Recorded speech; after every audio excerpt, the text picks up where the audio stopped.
Hey, yo, Hey, how's it going? it's going well. How are you? I'm going good. Yeah.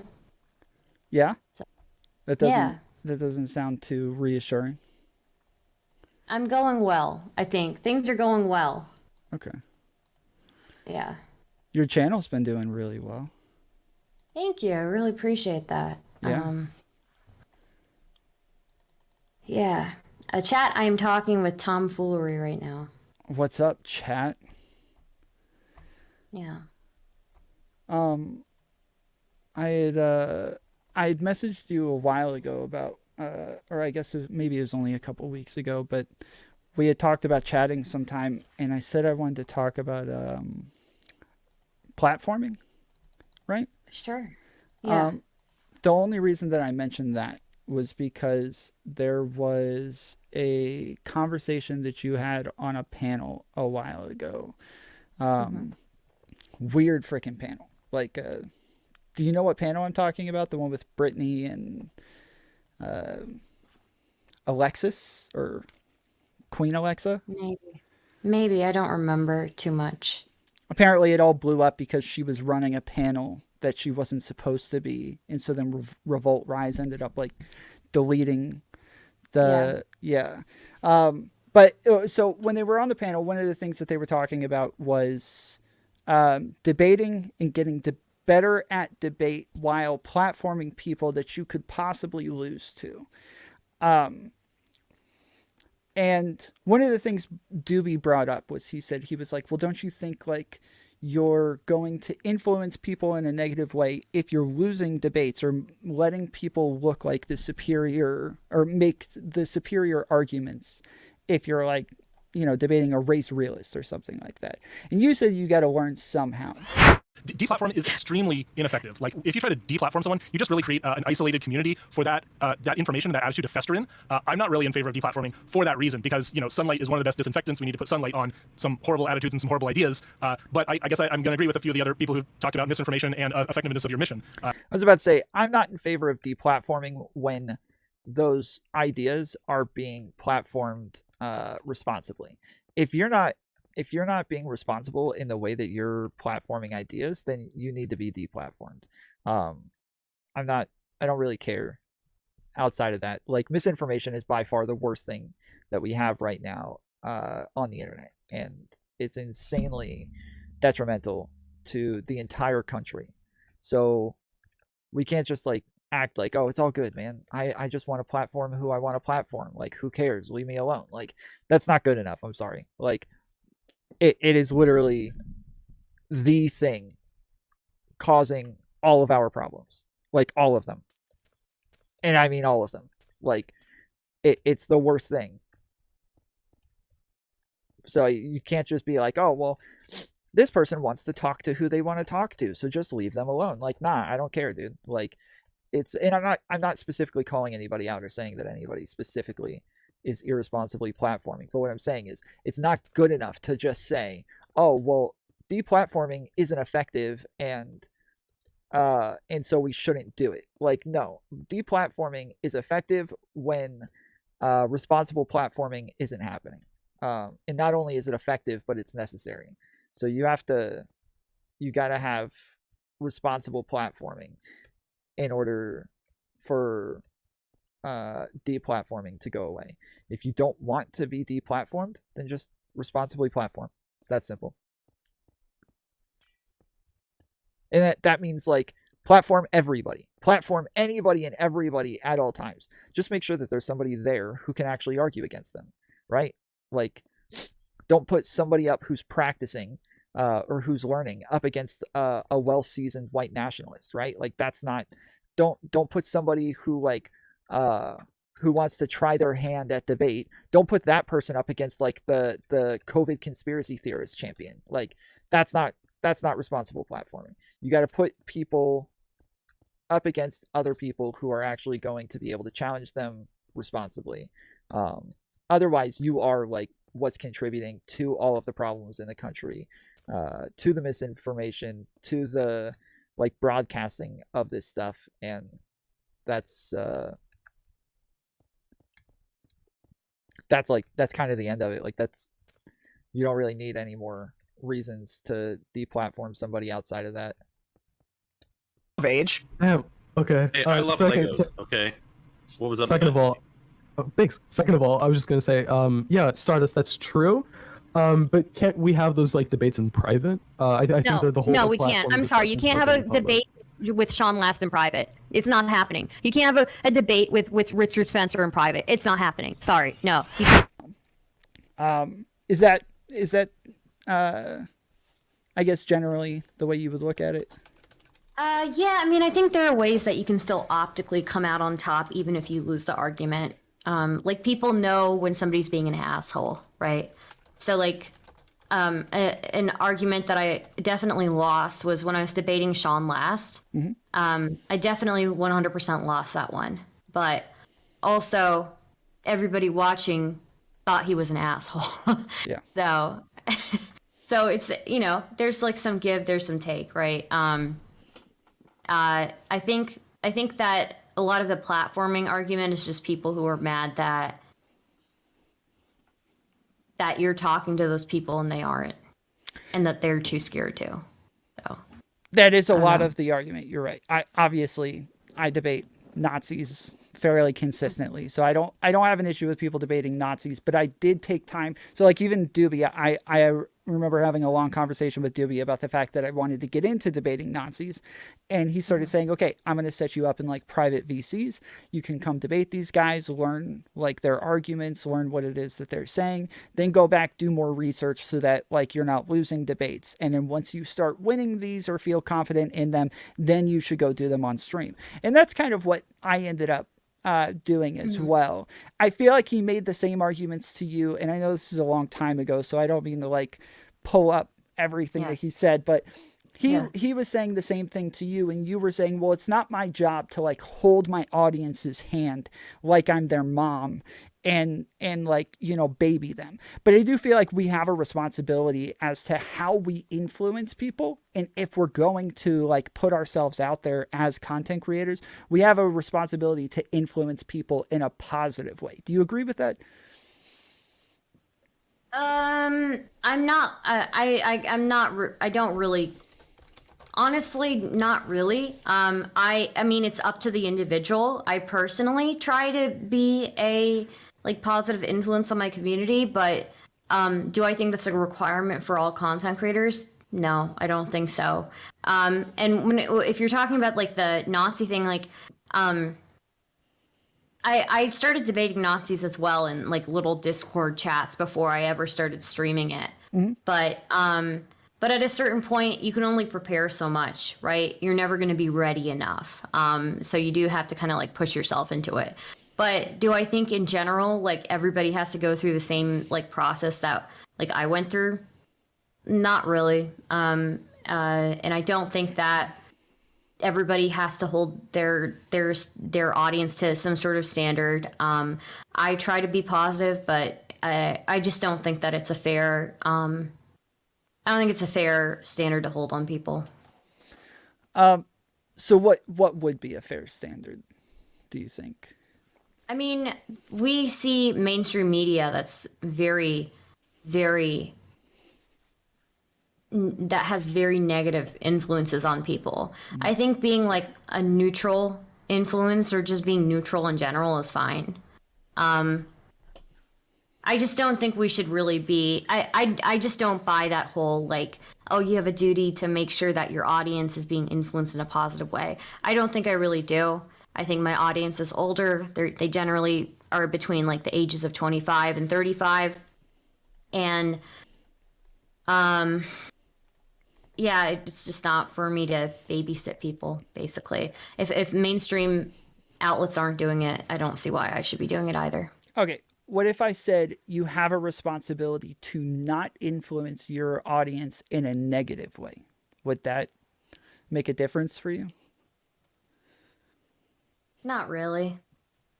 I might hold myself to that standard, but I think it's up to the individual. So, like, I hold myself to that standard, definitely, but I try not to influence my audience negatively. and I try to be positive with them, but like in general, if you're going to ask me like, do content creators need to be a positive influence on their audience, or do they need to prevent all negative harm? I don't really think so. So I agree with you. I wouldn't say all negative harm, but do you think, like, is there an instance you can think of where you think you would hold another content creator responsible if you felt like they were having a negative influence on their audience? Unless unless a content creator is directly saying to go out and do something, take an action, then I don't see it as like a super negative thing. Like I've been hate rated, plenty of times, by like far right people, and that can be distressing. But that's like an example of like, you're probably directing your audience to do this. You know what you're doing. You know what the effect is going to be, right? And that's generally not a good thing. So yeah, any like actual influence to action would be bad. So let's say I all of a sudden start like convincing my audience, or even going on other platforms and convincing other audiences that like the Jews are taking over the world, they're creating some cabal, they're trying to hurt us and, get rid of the white people and stuff like that. How much of a responsibility do you think I have in like what it is that I'm professing to my audience and to other audiences?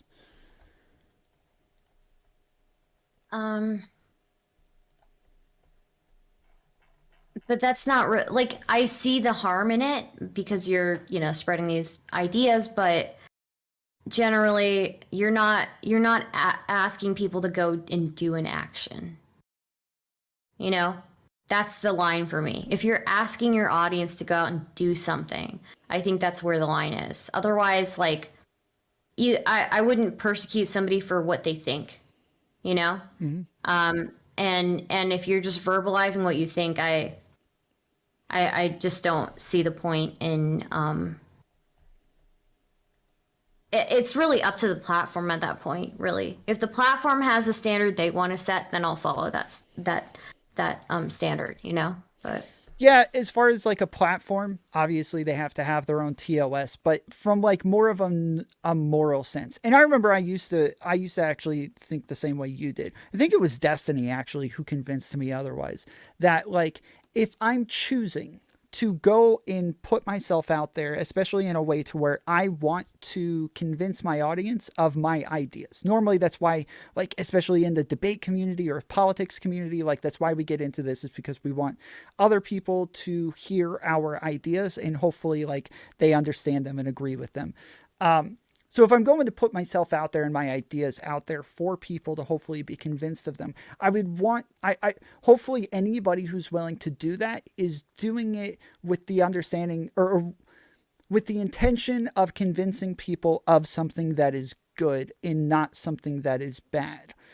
And the reason that I frame it this way is if we're turning around and then platforming somebody that, obviously, you can't always know whether or not you're going to win or whether or not you're going to do well. But if you have confidence that you are going to do well in a debate versus somebody, let's say you don't have confidence and you think that they could completely slaughter you and make you and your ideas look bad to where other people might be less likely to buy into your ideas later on and more likely to buy into their ideas.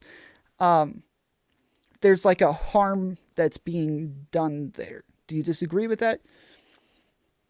I could see a harm there, but it's still not a call to action. I think also you have to take into psychology into account. I'm somebody who never ever will be confident that I'm going to win a debate, even if I've been doing well in debates. So I'm somebody who's just never going to think that. Okay. And then there are some people who think they're going to do well all the time and they get slaughtered on a regular basis, right? Yeah. So, yeah, we can't really tell. So that's the thing. Like, if there's like intent there to motivate people to go and do things, and I can definitely tie like a clear outcome to something. But when it's just ideas, you do your best to communicate good ideas, and you hope that the platform and the people around you will discourage bad ideas when they pop up. But beyond that, there's only so much you can do to control an audience, you know? There's only so much you can do. Like, if I'm debating a race realist, I hope that my audience is smart enough to know that even if this person is, creaming me, that they're wrong, you know? I would hope that my audience is a little bit more set in their beliefs, that it's not going to be one debate that changes their mind. Well, not one debate, but if everybody has the same outlook to where more and more people are getting creamed in these debates, it I've used debates as a way to find holes or inaccuracies or inconsistencies within my arguments, within my own ideas or ideologies. And a lot of times I find debates where somebody loses and I start to see, oh crap, like this entire idea was completely wrong. I need to go do some more research and figure out like what it is that I should have been believing this entire time instead. I think like debates are a great tool to use for that. And I would hope that my audiences and other audiences are using it as a tool to find those same exact issues. And so, yeah, I guess like if you're expecting people to try to find some sort of truth in these to know what to believe or what not to believe, then like hopefully these will influence people. Do you want to influence people? I do, but I think the type of influencing I do is different than just the impact of one debate, right? Like a lot of the times people who don't ideologically agree with me are in my chat. I have a lot of audience members who don't ideologically agree with me, and it ends up being useful because when we're doing research on something, it's a collaborative learning experience, you know? Or sometimes what I'm trying to put out into the world is just the fact that I'm a woman, you know? And it's not very common to see women who are willing to be antagonistic and be confrontational, right? That in itself is like such a norm, even in American society. Sorry, not a norm, so against the norm, even in American society. So I get what you're saying. And I'm sure when I get to a larger audience, maybe my views will change, but I still think that I hold my individual standards pretty high for myself. I just don't think that I just don't like the moral grandstanding of people saying that like all influencers need to be doing this when we know that we don't hold all influencers to those standards. We never did. You know, we've got Keemstar running around doing whatever he's doing. You know, we've got like a bunch of streamers who are doing like gambling online in front of kids, and their main audience is kids. Like, I don't think that I don't think people hold these standards consistently, and that's why I really push back on the whole platforming argument. So, well, obviously they're going to be held inconsistently. Like we hold when we're looking at entire audiences as one thing, everything's inconsistent. Like whether or not we should, Holocaust the Jews is going to be inconsistent as well, but I would think that because lots of people would look at Keemstar and say, yeah, this guy's a bad influence. Like this guy shouldn't be in content creation because he is influencing people in a negative way.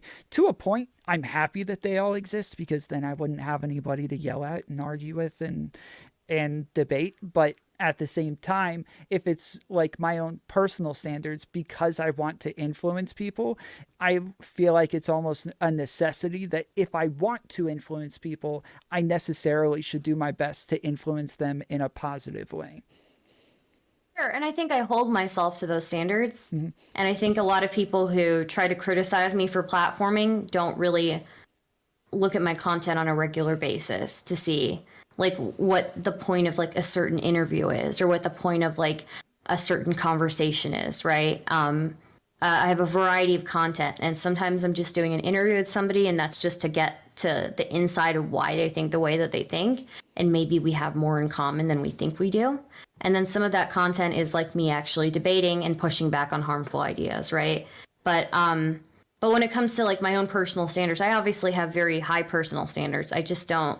I push back on a lot of people who like try to come at me for platforming. I just don't think that they're being good faith, honestly. So I agree with you. I want to be clear. I'm not accusing you Yeah. of like irresponsibly platforming. Well, I suppose outside of the Sean Last debate, I'm not accusing you of irresponsibly platforming, and I'm not telling you who to platform or not platform. Only looking at the idea that you espoused and disagreeing with it and trying to explain why I would disagree with it. I think for the most part you do a perfectly fine job with platforming. I'm not, one of those people who's like, you had a pedophile on, he's going to turn everybody else into pedophiles now. And yeah. I don't think that's how that works. Yeah, yeah. I don't think you can influence people to be different sexualities. Otherwise, we would be really playing into that. I mean, I don't know. That would be a huge issue, right? Imagine if that were the argument across the board. How many shows couldn't have gay characters in them then, right? Mm-hmm. So, Yep. I literally just finished debating Zen Shapiro on whether or not you can be a Christian and pro LGBTQ rights at the same time on the Crucible. He actually was like fairly good faith in this one. He did a good job. that's good. Yeah, yeah. Yeah, I'm sure it was good. I'll have to check it out. So, yeah. But yeah, the Sean Last one is probably going to be something that I remember before I die. I had no idea what I was getting into with that guy. I thought, the worst part about that debate is we spent all week, like, or really, I think it was 2 weeks. I don't know. We spent a significant amount of time going through all of his blog posts, all of his articles, and debunking things in them. And then he threw me off with like the first sentence when I came into that debate. The very first sentence, he's like, I heard that, people have been messaging me all week that she's been going through all my stuff. And I was like, I don't know what it was, but that threw me off so much. Oh, But, no. yeah.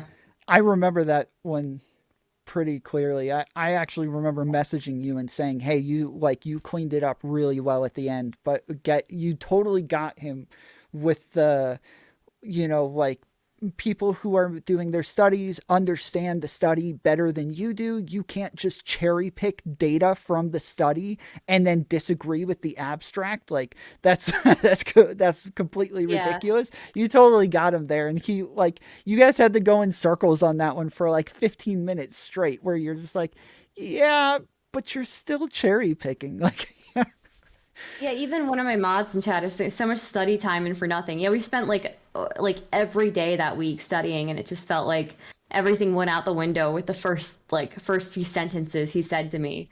I was just so unbelievably thrown off by him. oh no. But it is what it is. So you live and you learn. I actually, the reason that you mentioned earlier, that's like the entire reason I got into content creation is because, or especially streaming. I was doing podcasts before that, but why I got into streaming was because I like the idea of collective idea surfing, where I can say, hey guys, let's research this topic today. And hopefully I've got some people in my chat who know a lot about that, or who can find articles, and we can all say oh, well, what my information that I have disagrees with your information. And we can kind of go through it all and look at everything and kind of figure out what's right, what's wrong. And, all as a collective put our brains into one massive freaking brain and, be super smart during a stream. I love that concept.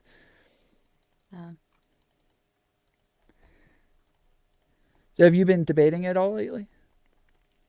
I debated Hake from the Hake Report yesterday. Oh, did you see So, my did you see my debate with him? I haven't seen that, no, but I'm assuming it was probably. I don't think the dude did any studying for my debate. What'd you debate him on? The Great Reset. And the dude didn't even understand the conspiracy theory that he was trying to defend. He only got there. He only really went up there to like talk about what he thinks is bad in the world. Communism. Really. So. Yeah, commie capitalist organizations. Commie capitalist. What does that even mean? Oh, it's so good. I have no idea what that means. I'm just like, what? But yeah, commie capitalist organizations. So I've got shorts on YouTube and TikTok videos of my debate with him where we're literally like, I'm yelling at him because he keeps saying like, well, no, black people should be thankful for slavery. And I'm like, okay, well then come be my slave then. And then thank me for it. I'm going to whip you. And then I want you to thank me for it. He's like, you're not very good at persuading me. I'm sorry. I'm like, you're already persuaded, dude. You think it's a good thing. What are you talking about? yeah. I mean, I called him female-minded a lot in the debate, and I think he didn't like that. But I wish so badly I did that. I wanted to use beta male against him. Watching it back, I was like, damn it, dude. I should have called him a beta male for like saying it would be, he would thank his master for whipping him. He literally said that. If you were my master and you whipped me, I would thank you for it. I should have been like, bro, you're a freaking beta male, dude. that's some weird degenerate sexual shit. That's what I would say to him. Like, that's some, like, I don't know what the fuck you're into, but like, I don't want any part of it, you know? Keep it to yourself, basically. That's what I would say to him, but yeah. Oh my goodness. He is something else, dude. He is something he's from another planet. Yes. I don't even I couldn't insult him too much because I felt it was like ableist to insult him, honestly. So, yeah. I actually like Sean Last though. Sean Last is a very confusing person to me because he seems very rational and pragmatic and like is able to like convey his ideas in a very like reasonable way. But then you go look at his website and you're like, oh my goodness, what is this? Like that's not what he said. That's not what he talked about. Like he's so confusing to me. I had a debate with him. It's like my most popular debate I've ever had. And he just seemed like a reasonable dude the whole time. Destiny debated him. He seemed like a freaking reasonable dude the whole way through. And then you go look at his website. Yeah. One thing I did like about his Destiny debate is that Destiny pretty much like validated me. Like Sean asked, do you know Stardust? You should talk to her. What do you think about abstracts, Destiny? Would you rather believe the abstract or the data? And then Destiny pretty much backed me up. He's like, why wouldn't you just go with the abstract? Mm-hmm. Like, of course you're going to go with the abstract over like somebody picking data.